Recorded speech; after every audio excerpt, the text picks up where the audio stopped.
Imagina por un instante que estás a punto de enfrentar el mayor terror de tu vida. No es un enemigo visible, sino una oscuridad que consume tu alma. Buscas consuelo, un hombro amigo, quizás una oración sincera de aquellos en quienes más confías.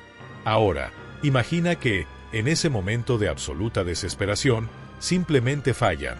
Se duermen. Esto no es solo una historia antigua, es un espejo brutal de nuestra propia fragilidad, y lo que revelaremos hoy sobre el abandono de Jesús por parte de sus allegados te hará cuestionar la naturaleza humana, incluida la tuya. Y créelo, el final de este viaje cambiará para siempre la forma en que ves la lealtad y la traición. La noche caía pesadamente sobre el jardín de Getsemaní.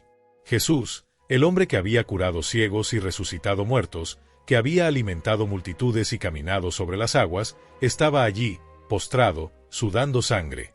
La angustia era palpable, el peso del mundo sobre sus hombros. No pidió milagros, no clamó por legiones de ángeles. Pidió algo mucho más simple y dolorosamente humano, la compañía de sus amigos. Mi alma está profundamente triste, hasta la muerte. Quédense aquí y velen conmigo. Pedro, Santiago y Juan, los mismos que vieron la transfiguración, que presenciaron la resurrección de la hija de Jairo, fueron los elegidos para ese momento de agonía. Era un pacto silencioso, una promesa implícita de apoyo. Pero ese pacto, forjado en el dolor y la esperanza, estaba a punto de romperse. La traición, a menudo, no viene de un enemigo declarado, sino del fallo de aquellos que deberían estar a tu lado. Este es solo el comienzo de una serie de abandonos que culminarían en la crucifixión, y cada detalle revelado nos hará cuestionar, si incluso los más cercanos a Jesús fallaron, ¿qué dice eso de nosotros? 3 veces dormidos. En el jardín de Getsemaní, mientras la oscuridad de la traición se intensificaba, Jesús no buscaba una legión de ángeles, sino un simple acto de lealtad y vigilancia de sus discípulos más cercanos. Los había llevado a un lugar más apartado, confiándoles la tarea de orar y velar con él. Pero, en lugar de apoyo, lo que encontró fue un fallo que resonaría por siglos. El agotamiento, quizás el miedo, o quién sabe una incomprensión de la magnitud del momento, se apoderó de ellos. Jesús se apartó para orar, y el peso de su agonía era tan grande que sudaba gotas de sangre. Al regresar, la escena era impactante. Pedro, Santiago y Juan estaban dormidos. Los despertó, con un dejo de decepción en su voz. ¿Ni siquiera pudieron velar conmigo una hora? Él sabía lo que se avecinaba. Necesitaba compañeros en su dolor más profundo. Pero la carne es débil, y ellos cedieron al sueño. Les advirtió, velen y oren para que no caigan en tentación, y se apartó de nuevo. El escenario se repitió. Una vez más, Jesús regresó y los encontró dormidos de nuevo. Y luego, una tercera y última vez, los confrontó, y la respuesta fue la misma, el silencio del sueño. Esto no fue un fallo aislado. Fue una triple ausencia, un abandono repetido en el momento en que el alma de Jesús estaba más afligida. Es fácil juzgar, pero imagina el agotamiento, el miedo, la incertidumbre. ¿Te ves en ese escenario? ¿Cuántas veces fallamos en estar presentes para aquellos que lo necesitan, incluso cuando prometemos estar ahí? Recuerda lo que dijimos al principio. Esta historia no es solo sobre el pasado, es sobre la fragilidad humana que habita en cada uno de nosotros. El fallo en Getsemaní no fue un acto de maldad, sino de debilidad, y es esa debilidad la que será probada y expuesta en los próximos pasos de este sombrío viaje. Lo que viene después es aún más impactante, y el desenlace te hará cuestionar todo lo que sabes sobre la lealtad. El beso de la muerte. Tras la angustia solitaria en Getsemaní, la noche de Jesús se sumergiría en una oscuridad aún más profunda, que provendría de su propio círculo íntimo. La quietud de la noche no fue rota por un ataque frontal, sino por un acto de intimidad pervertido en señal de condena. Llegó Judas Iscariote, uno de los 12, acompañado por una turba armada con espadas y palos, enviada por los sumos sacerdotes y los ancianos. La escena estaba coreografiada, fría y calculada. Judas les había dado una señal a sus cómplices: al que yo bese, ese es, prendedlo. Y allí, bajo la luz parpadeante de las antorchas, Judas avanzó. No para un saludo inocente, sino para un gesto que, por milenios, sería recordado como el beso de la muerte. un sello de afecto transformado en una marca de traición. «Maestro», dijo Judas, y lo besó. Piensa en la crueldad de esta ironía.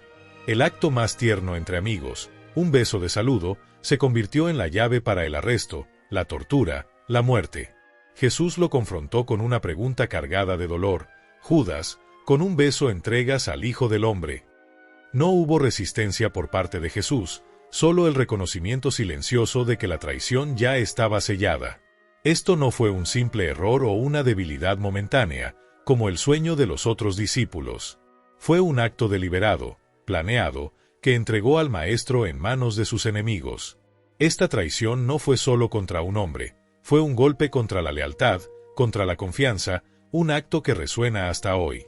Si incluso quien compartía el pan y el vino con Jesús fue capaz de tal traición, ¿qué nos dice esto sobre el verdadero precio de la confianza? Prepárate, porque la historia de Judas es más compleja y perturbadora de lo que imaginas, y lo que viene a continuación te hará cuestionar la naturaleza misma de la moralidad. Las monedas de sangre. La traición de Judas Iscariote no fue un impulso del momento. Fue un acto premeditado, negociado, y que tuvo un precio. La Biblia nos revela que Judas fue a los sumos sacerdotes y les preguntó: «¿Qué me daréis si yo os lo entrego?». La respuesta fue directa e impactante: 30 monedas de plata. Un valor, en aquella época, equivalente al precio de un esclavo. Piensa en la profundidad de esa degradación. El hombre que convivió con lo divino, que presenció milagros y escuchó enseñanzas de amor, vendió a su maestro por una suma tan ínfima. Pero, ¿se resume la historia de Judas solo a la codicia? Un canal dark como el tuyo puede explorar las capas más complejas y perturbadoras de esta traición. Algunos teólogos y eruditos especulan sobre otras posibles motivaciones. ¿Sería Judas un celote, desilusionado porque Jesús no se manifestó como un líder político que liberaría a Israel del dominio romano? ¿Estaría intentando forzar la mano de Jesús para que éste finalmente revelara su poder y estableciera su reino terrenal? ¿O sería Judas, de alguna manera, una pieza trágica en un plan divino mayor, un instrumento del destino? Sin embargo, lo que la narrativa bíblica enfatiza es el peso de la culpa y el arrepentimiento que siguió. Después de entregar a Jesús y ver el desenlace del juicio, Judas fue dominado por un tormento insoportable. Intentó devolver las 30 monedas a los sacerdotes, clamando: «He pecado, pues he entregado sangre inocente». Pero ya era demasiado tarde. El dinero, antes objeto de deseo, se había convertido en un peso insoportable, las monedas de sangre que mancharían su alma para siempre. Incapaz de soportar la magnitud de su acto, Judas buscó su propia muerte. La historia de Judas Iscariote es un sombrío recordatorio de cómo la ambición, la desilusión o incluso un papel predestinado pueden llevar a la traición más profunda. Nos fuerza a confrontar la oscuridad que puede existir incluso en los corazones más cercanos y nos hace cuestionar: ¿cuál sería tu precio? ¿Y podrías vivir con las consecuencias de una traición tan devastadora? Prepárate, porque lo que sucedió a continuación con los otros discípulos es un espejo aún más cruel de nuestra propia naturaleza. La huida general. El jardín de Getsemaní, escenario del beso traidor, fue también el epicentro de otro abandono devastador. En el momento en que los soldados y guardias del templo avanzaron para arrestar a Jesús, la lealtad de sus seguidores más cercanos, de aquellos que habían prometido seguirlo hasta la muerte, se desintegró en pánico. No hubo resistencia organizada, ni un acto heroico de defensa. Lo que hubo fue una huida desesperada. Imagina la escena: el caos de las antorchas y las armas, la oscuridad de la noche repentinamente rota por la violencia. Jesús es capturado, y el miedo, una fuerza primal y abrumadora, se apodera de todos. Uno por uno, los discípulos que lo acompañaron durante años, que presenciaron sus milagros y aprendieron sus palabras, simplemente huyeron. Cada sombra que se alejaba en la oscuridad representaba una promesa rota, un juramento olvidado. Incluso un joven, que vestía solo una sábana, huyó desnudo al ser agarrado, dejando atrás su dignidad en la prisa por escapar. Este no fue el abandono de un traidor solitario, sino la deserción colectiva de un grupo que debería haber sido el cimiento de su causa. Estuvieron con él en los banquetes, en las predicaciones, en las glorias. Pero a la hora de la prueba suprema, cuando el peligro se hizo real y la fe exigió un precio, desaparecieron. Recuerda, Esta no es solo una historia de un pasado lejano. Es un espejo incómodo de nuestra propia capacidad de doblegarnos al miedo, de abandonar a aquellos a quienes juramos lealtad cuando el riesgo es alto. Si la cobardía se apoderó incluso de los discípulos de Jesús, ¿qué revela esto sobre la condición humana? ¿Qué harías tú si estuvieras allí? Y a continuación, nos sumergiremos en la más dolorosa y personal de las negaciones, una que resuena con la fragilidad humana de forma perturbadora. La negación de Pedro. En el torbellino del arresto de Jesús, mientras la mayoría de los discípulos huía a las sombras, Pedro, impulsivo y valiente, siguió de lejos hasta el patio del sumo sacerdote. Quería saber el desenlace, pero el miedo era un veneno insidioso que se propagaba rápidamente. Fue allí, al calor de una hoguera, donde su bravuconada se hizo pedazos. Una sirvienta, observándolo bajo la luz parpadeante, afirmó: «Tú también estabas con Jesús, el Galileo». El pánico se apoderó de Pedro. La promesa solemne que le había hecho a Jesús horas antes: «Aunque todos te abandonen, yo jamás te abandonaré», se evaporó en el aire frío de la noche. «No sé de qué hablas», respondió él, negando vehementemente. Pero la prueba no terminó allí. Poco después, otra persona lo identificó. Este estaba con Jesús de Nazaret. Pedro, bajo una presión creciente, juró de nuevo: «No conozco a ese hombre». La tensión aumentaba, el peligro se hacía palpable.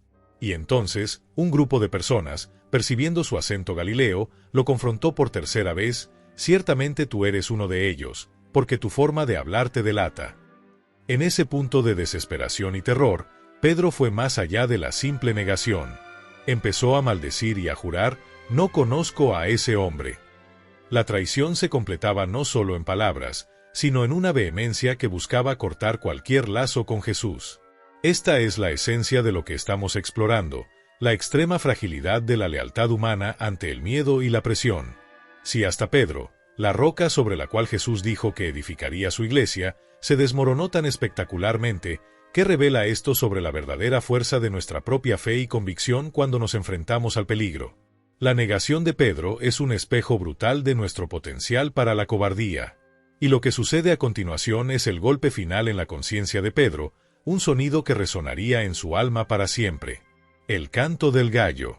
En el patio del sumo sacerdote, mientras Pedro intentaba mezclarse con la multitud, negando a Jesús por tercera vez con juramentos y maldiciones, un sonido cortó el aire frío de la madrugada. No fue un trueno, ni un grito de guerra, sino un simple y estridente canto de gallo. En ese mismo instante, las palabras de Jesús, dichas horas antes en Getsemaní, resonaron en la mente de Pedro con una claridad brutal: «Antes de que el gallo cante, me negarás 3 veces». El sonido, tan mundano y común, se transformó en el eco de la traición de Pedro. La promesa grandiosa de lealtad eterna, el juramento de ir con Jesús hasta la prisión y la muerte, todo se desmoronó ante la realidad de su propia cobardía. La Biblia nos cuenta que, al oír el gallo, Pedro salió de allí y lloró amargamente. No fue un llanto silencioso, sino un lamento profundo, cargado de arrepentimiento y desesperación. Imagina el peso de esa realización. En segundos, Pedro se vio a sí mismo como un traidor, no por un beso calculado, sino por una debilidad humana innegable. El gallo no fue solo un despertador, fue un juez implacable, un testigo sonoro de su fallo. Esa negación no solo hirió a Jesús, también hirió el alma de Pedro, que se confrontaba con su propia incapacidad de mantener su palabra bajo presión extrema. Esta es la prueba irrefutable de que la fragilidad humana nos alcanza a todos, incluso a los más devotos y aparentemente fuertes. Lo que nos muestra la historia de Pedro es un espejo brutal de nuestro propio potencial para el fallo, para el abandono, cuando la soga aprieta. Si hasta la roca falló tan espectacularmente, ¿qué harías tú en su lugar? Y a continuación, la soledad de Jesús se hará aún más palpable, revelando el aislamiento total impuesto por sus propios amigos. El silencio de los amigos. Tras las traiciones, el beso de Judas, la huida de los discípulos y la negación de Pedro, Jesús se encontró en un escenario de aislamiento casi absoluto. Fue llevado de un tribunal a otro, de Anás a Caifás, luego a Pilato y Herodes, y de vuelta a Pilato. Durante todo este calvario, la escena que se repite es la misma: el silencio ensordecedor de sus amigos. ¿Dónde estaban los que clamaban Hosanna? días antes. ¿Dónde estaban los enfermos que curó, los hambrientos que alimentó, los ciegos a quienes dio vista? Más importante aún, ¿dónde estaban los 12, el círculo más íntimo que él había entrenado para continuar su misión? Con la excepción de Juan, que aparece brevemente junto a María en la crucifixión, la gran mayoría de sus seguidores más cercanos había desaparecido. Piensa en la soledad de este hombre. Acusado, escarnecido, golpeado, y ninguno de los suyos, ninguno de los que prometió lealtad, estaba allí para defender su inocencia, para ofrecer una palabra de consuelo, o incluso para testificar la verdad. La única voz que lo defendía venía de un poder externo, la de Pilato, quien reconocía su inocencia pero se doblegaba a la presión de la multitud. El silencio de los amigos fue una traición pasiva, pero no menos dolorosa. Fue la ausencia de un grito, de un abrazo, de una simple presencia que podría haber aliviado la agonía. Esta parte de la historia nos confronta con una verdad amarga, la soledad del sufrimiento, y cómo el miedo puede llevarnos a dar la espalda a aquellos que más nos necesitan. Esta no es solo la historia de Jesús, es la historia de cada uno de nosotros cuando la presión se vuelve insoportable. Si incluso aquellos que caminaron al lado de lo divino fallaron en defenderlo, ¿qué nos dice esto sobre la fuerza de tu propia voz cuando el mundo exige silencio? Y prepárate, porque el siguiente tema revelará cómo incluso la multitud se convirtió en cómplice de una traición aún mayor. La multitud sedienta. Después de toda la agonía del arresto y los interrogatorios nocturnos, Jesús fue llevado ante Poncio Pilato, el gobernador romano. Pilato, un hombre escéptico y pragmático, no encontró culpa en Jesús. Intentó liberarlo, apelando a una costumbre de la Pascua, liberar a un prisionero elegido por la multitud. Era una oportunidad de salvación, un hilo de esperanza. Pero lo que siguió fue una de las demostraciones más chocantes y perturbadoras de histeria colectiva. Los sumos sacerdotes y los ancianos instigaron a la multitud. Tenían que elegir entre Jesús, el predicador de la paz y el amor, y Barrabás, un notorio criminal, un rebelde y asesino. La masa, antes tan voluble con sus hosannas, ahora era manipulada por voces sedientas de sangre. Pilato preguntó, ¿a cuál de los dos queréis que os suelte? Y, para horror de quien observaba, la respuesta atronadora fue, Barrabás. Pilato, perplejo, aún intentó, ¿qué, pues, haré de Jesús, llamado el Cristo? La multitud, en un frenesí implacable, gritó al unísono, «¡Crucifícalo! ¡Crucifícalo!». No importaba la inocencia, la justicia o la compasión. Solo la sed de sangre, la conformidad a la furia colectiva. Esta es una de las traiciones más aterradoras, porque no provino de un individuo aislado, sino de la ceguera de una masa, de la facilidad con que la opinión pública puede ser manipulada para condenar a un inocente. Nos obliga a mirar la oscuridad de la mente colectiva y a cuestionar, si incluso una multitud puede ser llevada a cometer tal injusticia, ¿cuán fácil es para ti ser manipulado y seguir la corriente, aunque te lleve a la condena?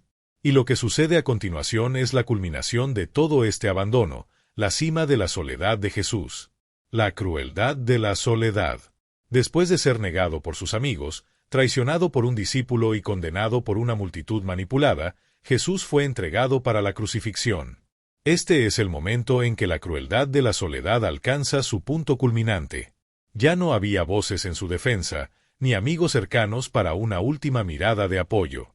El viaje hasta el Gólgota, cargando su propia cruz, fue un desfile de humillación y dolor, presenciado por burladores y verdugos, pero no por aquellos que debían amarlo. Imagínalo allí, clavado en la cruz.